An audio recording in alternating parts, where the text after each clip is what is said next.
할렐루야. 9월 26일 목요일 원포인트 큐티 가운데 오신 여러분들을 주님 이름으로 사랑하고 축복합니다. 오늘 하나님께서 우리에게 주신 말씀은 사사기 9장 1절에서 6절까지의 말씀입니다. 사사기 9장 1절에서 6절까지의 말씀 다 같이 한 목소리로 함께 읽도록 하겠습니다. 여룻바알의 아들 아비멜렉이 세겜에 가서 그의 어머니의 형제에게 이르러 그들과 그의 외조부 집의 온 가족에게 말하여 이르되 청하노니 너희는 세겜의 모든 사람들의 귀에 말하라. 여룻바알의 아들 70명이다 너희를 다스림과 한 사람이 너희를 다스림이 어느 것이 너희에게 나으냐. 또 나는 너희와 고륙임을 기억하라 하니 그의 어머니의 형제들이 그를 위하여 이 모든 말을 세겜의 모든 사람들의 귀에 말하며 그들의 마음이 아비멜렉에게로 기울어서 이르기를 그는 우리 형제라 하고 바알브리 신전에서 은 70개를 내어 그에게 주매 아비멜렉이 그것으로 방탕하고 경박한 사람들을 사서 자기를 따르게 하고 오브라에 있는 그의 아버지의 집으로 가서 여룻바알의 아들 곧 자기 형제 70명을 한 바위 위에서 죽였으되 다만 여룻바알의 막내 아들 요담은 스스로 숨었으므로 남으니라. 세겜의 모든 사람과 밀로 모든 족속이 모여서 세겜에 있는 상수리 나무 기둥 곁에서 아비멜렉을 왕으로 삼으니라. 아멘. 이 시간 탐욕의 결과라는 제목으로 담임 목사님께서 큐티 인도해 주시겠습니다. 할렐루야. 자, 9월 26일 우리 목요일입니다. 목요일 기도 콘서트 잊지 마십시오. 자, 우리는 기도원의 하나님이 앞에 양털 시험을 통한 확신을 얻은 다음에 하나님을 믿고 전장에 뛰어갔을 때 기도원은 긴장과 두려움과 하나님을 경외하는 마음이 가득 찼을 겁니다. 왜? 안 되는 싸움에 내가 나갈 때 나는 지면 죽는 걸 알기에 목숨을 걸고 하나님을 의지했을 거예요.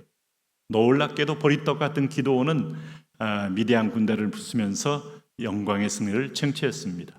승리하면서 그는 마음이 편합니다. 야, 이건 내가 이루었구나. 내가 성취했구나. You did. 하나님이 하셨습니다. 당신이 했습니다. 이 말이 끝까지 남아야 합니다. 한 사람이 영혼이 구원받습니까? 내가 한 거 아니에요. 나는 전했을 뿐이고 믿게 하는 영은 성령이셔요. 근데도 불구하고 내가 몇 명 전도해서 믿게 했습니다. 이렇게 결론을 내리는 순간에 영광을 탈취하는 겁니다. 제가 좀 이번에 기획을 잘하고 앞에 했던 모든 시행착오를 분석해서 이 대목을 보완했더니 이렇게 열매가 좋았습니다. 하나님이 있을 자리를 빼버리는 사람 교만함이고 거짓된 겁니다. 사실은 전적인 하나님의 은혜요, 하나님의 개입이고 하나님의 인도. 여러분, 사람의 마음이 이 바람처럼 어디서 불어서 어디로 향하는지 모르는데 누가 과연 여러분 인간을 변화시키고 또 어떤 일을 할 때 여러 사람이 돕기도 하고 흩어지기도 하는데 어떻게 그런 사람들을 내가 다 관리할 수 있겠어요? 하나님이 도와주셔야 돼요. 그와 마찬가지로 기도는 결국은 그 뒤에 인간의 본심이 그가 탐욕에 있었고 아간처럼 귀골이 다 모으고 에봇 만들고 그것을 우상으로 숭배하게 하고 자기 집에 갖다 놓은 거죠, 에봇을. 오늘 그러면서 그는 왕처럼 70명의 자녀를 둘 만큼 부인을 많이 뒀다는 거예요. 성경은 그 부인이 누구인지를 절대로 말하지 않아요. 추한 짓에 대해서 굳이 말할 필요가 없어요. 근데 첫 하나의 아들 아비멜렉이라는 자가 있어요.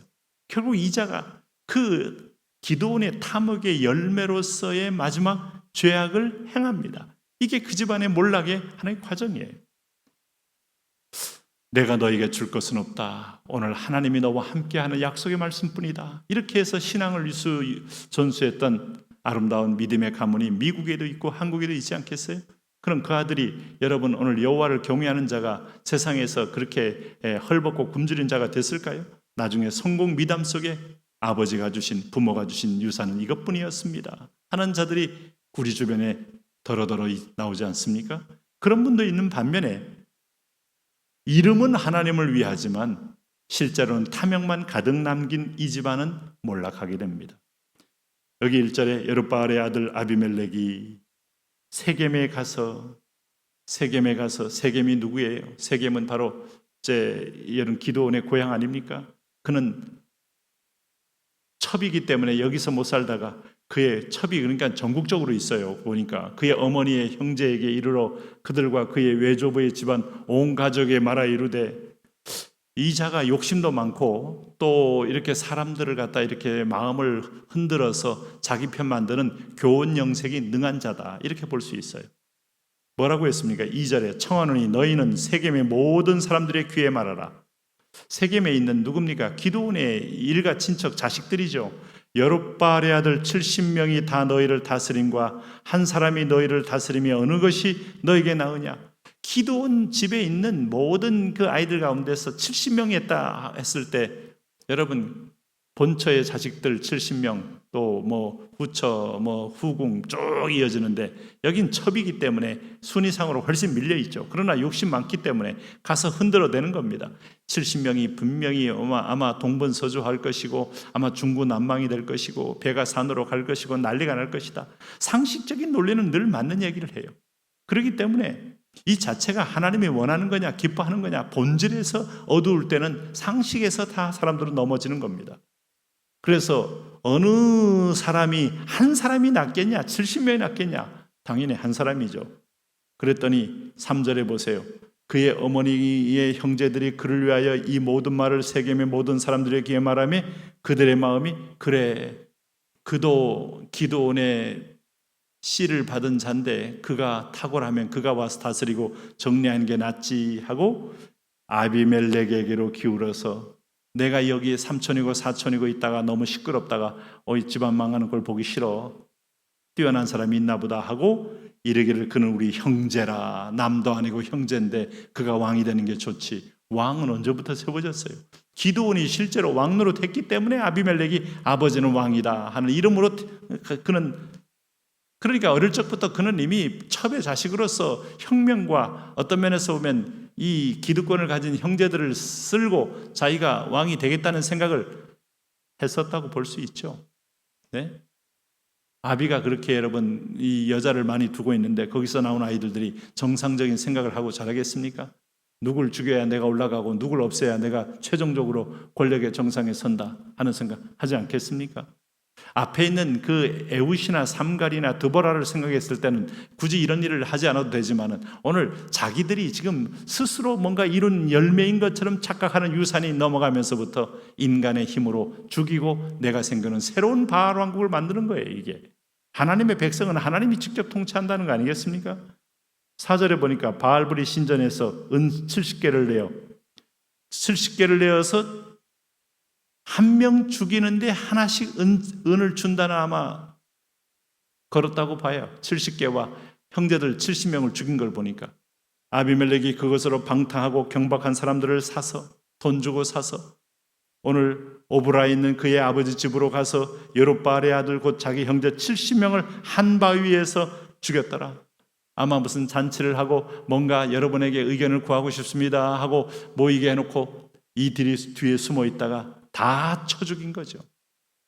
한 명당 한 대가리당 은 하나 70개를 뽑아가지고 그들에게 하나하나 주면서 아마 너 3명 죽였냐? 3개 가져라. 4명 죽였냐? 4개 가져라. 다만 여룹바알의 막내 아들 요담은 스스로 숨었으므로 남으니라. 그래서 6절 보세요. 세겜의 모든 사람과 밀로 모든 족속이 모여서 세겜에 있는 상수리나무 기둥 곁에서 아비멜렉을 왕으로 세우니라. 자, 피로써 형제를 죽이고 난 이후에 아비멜렉은 드디어 견제 없는 권력의 왕으로 스스로 등극합니다. 여러분, 이때부터 이스라엘은 어떤 나라가 되었을까요? 망하는 나라가 되는 거지요. 하나님의 통치, 하나님의 다스림. 그 아비의 태도는 이런 아들을 낳았고 이런 아들은 결국 형제를 잔혹하게 죽이면서 피의 어떤 제2위에 왕위에 올라가는 스스로 또 다른 바벨론을 만드는 그런 아들이 되어버린 겁니다. 놀랍지 않습니까? 무섭지 않습니까? 오늘 우리에게 거룩한 유산, 믿음의 유산, 은혜의 유산 얼마나 중요한지를 잊지 마셔야 돼요. 하나님, 오늘 우리 본문을 통하여 우리가 받은 교훈을 우리 삶의 현장에 그대로 적용할 수 있도록 은혜 위에 은혜를 더하여 주옵소서. 예수님 이름으로 기도합니다. 아멘.